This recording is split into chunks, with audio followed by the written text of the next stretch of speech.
Welcome back.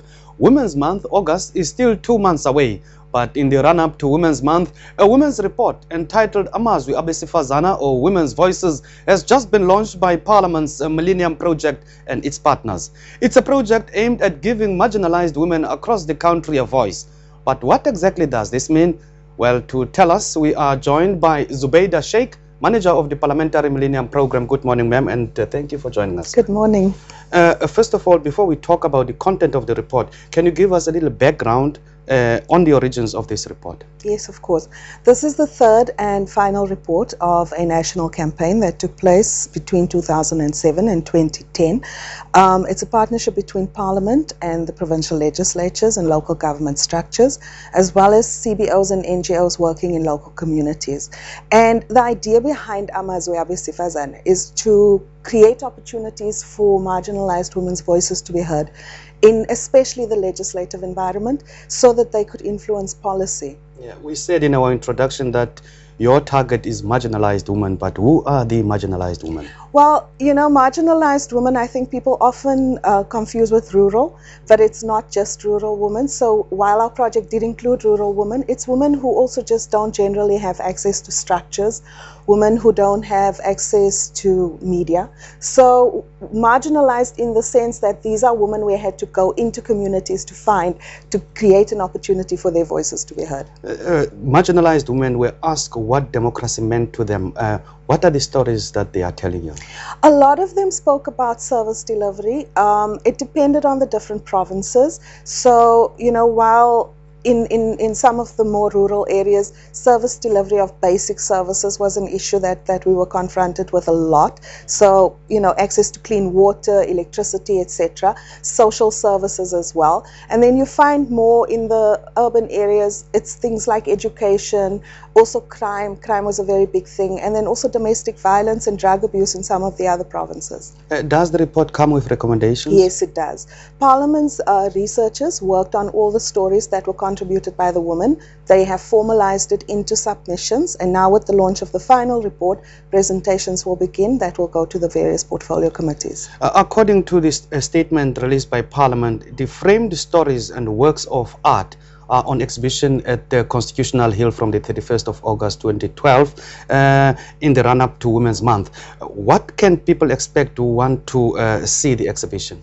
Okay, the exhibition won't only be in Constitution Hill. That's the main place that we have it in Johannesburg, but we're also installing it in Parliament and all 9 legislatures, and it will be up from the 1st of August right through to the end of March 2013.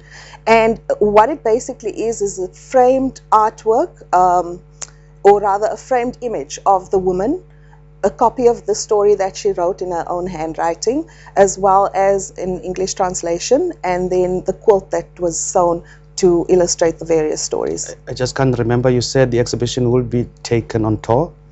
Well, it's not going to be taken on tour, but we are installing permanent exhibitions, well, when I say permanent, for the period of 6 months, in the various provincial legislatures, in Parliament itself, and then at Constitution Hill. Will there be more of such reports in the future? Well, this, like I said, is the third and final report of the current campaign. So what needs to happen is the 3 different reports needs to be fed into the legislative system. We will be doing presentations to portfolio committees and select committees, and also to committees in the legislatures, so that they can take up the recommendations with departments.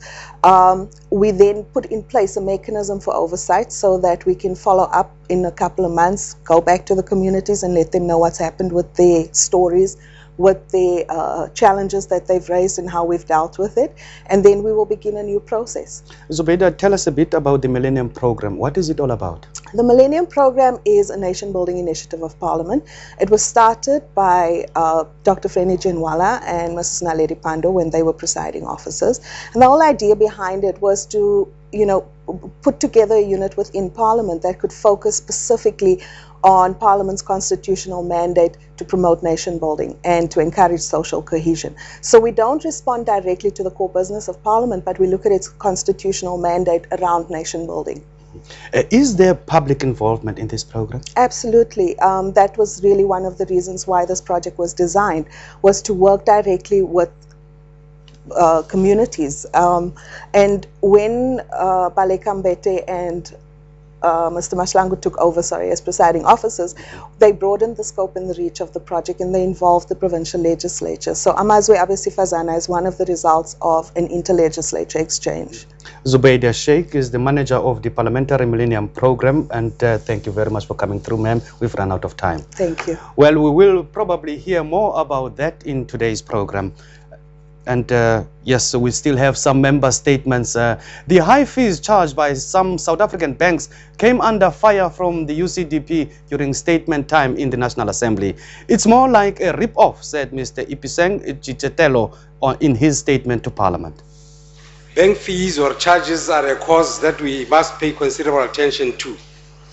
Vaguely, we all understand that the banks do charge too much. But a closer attention to the too much reveals that we are actually being ripped off by the South African banks, and the poorest South Africans are the hardest hit. I cannot find a plausible explanation or reasoning to the fact that South African banks charge more than 3 times their international counterparts. It is unacceptable that a South African can pay up to 22 Rand 50 cents to withdraw 1,000 Rand from an ATM, whilst people in the developed world generally do not pay for such transactions. These fees increase significantly when one uses an ATM other than that of their bank, with some banks charging a penalty fee that is more than double the usual rate, in addition to the charge per 100 Rand withdrawn. In an ideal world, the poor should not be charged for something as simple as withdrawing their funds from an ATM. Even more annoying is that the South African banks offer lower interest rates on positive balances than their international counterparts. Low-income earners should not be expected to pay bank charges in the first place. Well, that's all we have time for. Join us again tomorrow morning for another live broadcast from Parliament. Until then, goodbye.